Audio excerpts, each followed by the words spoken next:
Hi my lovely people, so I'm back. Alicia, what's up? Work, people, what's up? Work, people, what's up?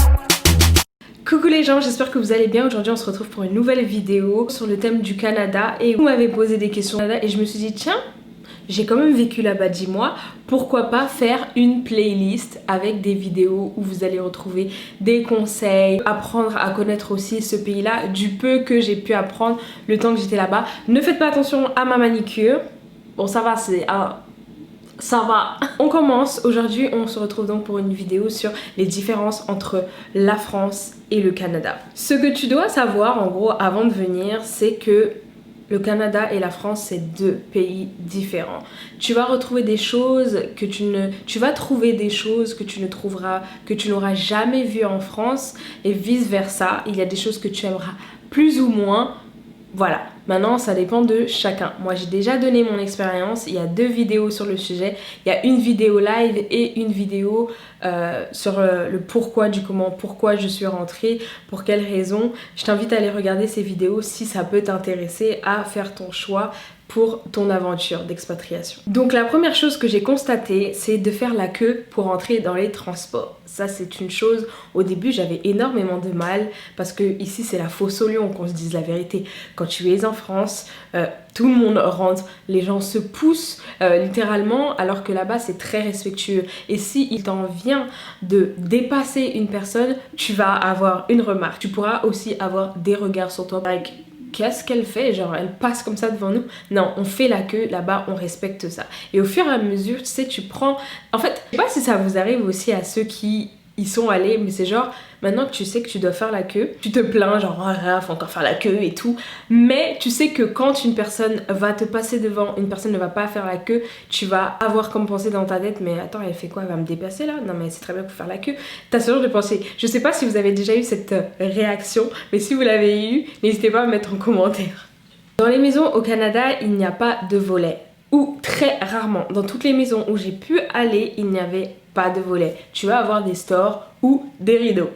C'est vrai ou pas? N'hésitez pas à me dire en commentaire si c'est pas forcément vrai, mais de ce que j'ai pu voir vraiment, c'est qu'il n'y avait pas de volet. À la différence de la France, au Canada, les taxes s'ajoutent à l'encaissement.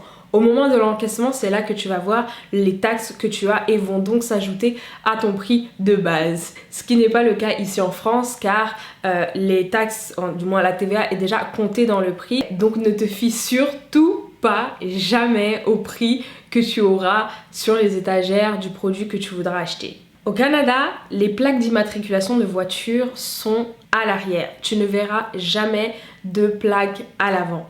Ou très peu. Parce qu'on ne sait jamais, et il peut toujours y avoir des exceptions. Ça c'est spécialement... j'allais dire c'est spécialement pour les filles, mais aujourd'hui les mecs se maquillent aussi. En magasin, au Canada, tu as 30 jours pour ramener tes fonds de teint, tes maquillages. Même si tu l'as testé, tu l'as ouvert, tu as la possibilité de le ramener. Je ne sais pas ce qu'ils font après avec. Je me demande s'ils vont pas...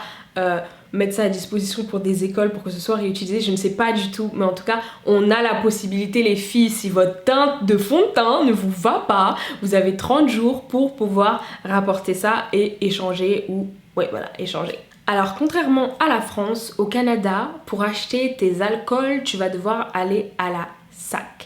SAQ, des magasins qui sont spécialisés en alcool. Parce qu'au Canada, pour pouvoir vendre des alcools, il va falloir une licence. Et souvent, tu pourras voir aussi dans les restaurants, dans les affiches, enfin dans les... pas les banderoles, mais dans les...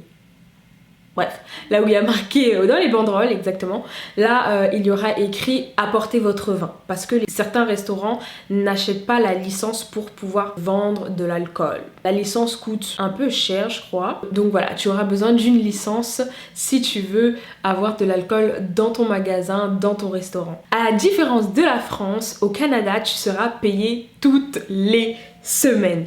Voire toutes les 2 semaines, tout dépend de ton entreprise. Pour ma part, au début, donc ma première activité au Canada, c'était par une agence de recrutement et donc du coup j'étais payée à la semaine, toutes les semaines, le jeudi soir.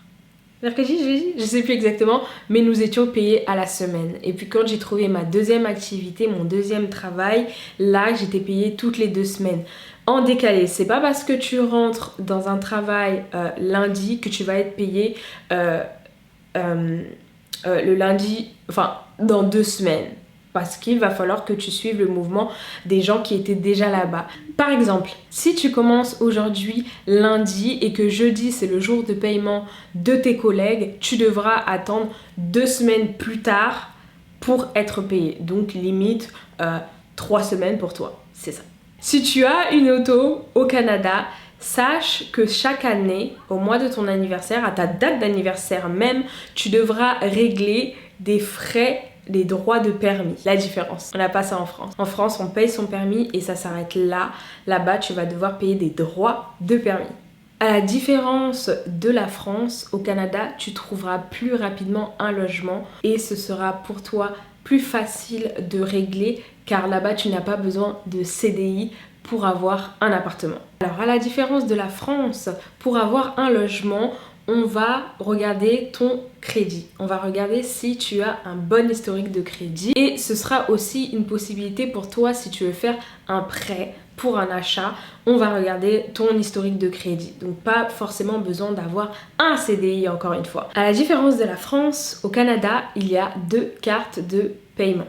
Tu auras la carte de débit qui te permettra de faire des achats et la carte de crédit. Cette carte de crédit va te servir pour construire ton historique de crédit qui va mettre en confiance, qui va pouvoir mettre en confiance les organismes, les banques, les propriétaires pour te prêter un bien, etc. pour que tu puisses acheter un bien aussi. Je vous expliquerai plus en détail dans une autre vidéo si ça vous intéresse le principe de la carte de crédit et la carte de débit. Alors je ne sais pas si ça se fait en France, peut-être que si, mais en Amérique ou donc au Canada, vous avez la possibilité au restaurant, si un plat ne vous plaît pas, si une boisson ne vous plaît pas, vous avez la possibilité de demander qu'on vous la change.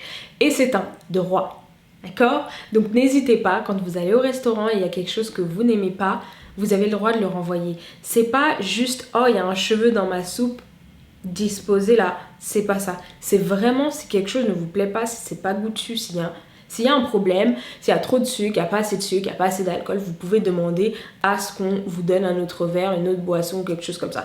Ça ne veut pas dire que la personne va vous rajouter de l'alcool, mais en tout cas le geste de changement sera fait. À la différence de la France, au Canada, vous allez devoir donner un pourboire. Un minimum de pourboire.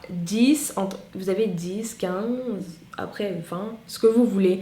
Mais en tout cas, à partir de 10% de votre commande, vous allez devoir donner un pourboire. Pourquoi? Parce que là-bas, les serveurs sont pas très bien payés et ils comptent sur les pourboires. Ils ont besoin des pourboires pour gagner un peu plus d'argent. Et sachez aussi que si vous ne donnez pas de pourboire, on pourra vous agresser. C'est genre, t'es censé savoir que tu dois donner un pourboire là. Donc, et une dernière chose, pour les fumeurs de weed, la weed est légale.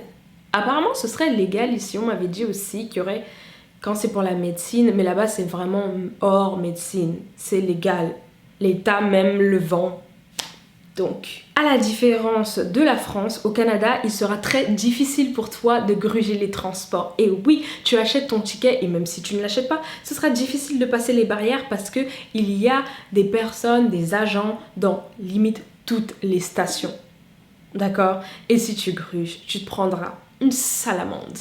Donc, n'essaie. Il y a des chauffeurs parfois qui sont sympas. Il y a des chauffeurs qui sont sympas dans les bus. Les trains, je ne sais pas trop comment ça se passe, mais en tout cas les bus, c'est plus sympa, tu n'auras peut-être pas de problème. Voilà les gens, cette vidéo est terminée, j'espère qu'elle vous a plu, j'espère qu'elle vous donnera quelques idées, que vous pourrez plus appréhender certaines choses, être prévenu aussi de certaines choses pour les personnes qui comptent y aller en vacances et les personnes qui veulent s'expatrier là-bas. N'hésitez pas à me dire en commentaire si cette vidéo vous a plu, n'hésitez pas à me donner des idées de vidéos, n'hésitez pas également à commenter en me disant si vous avez vu vous aussi des différences et si vous connaissez des différences, ça me fera un plaisir de vous répondre. Voilà, en tout cas j'espère que cette vidéo vous a plu encore une fois. On se retrouve très vite. Maman, on se retrouve très vite dans une nouvelle vidéo. Bye ladies.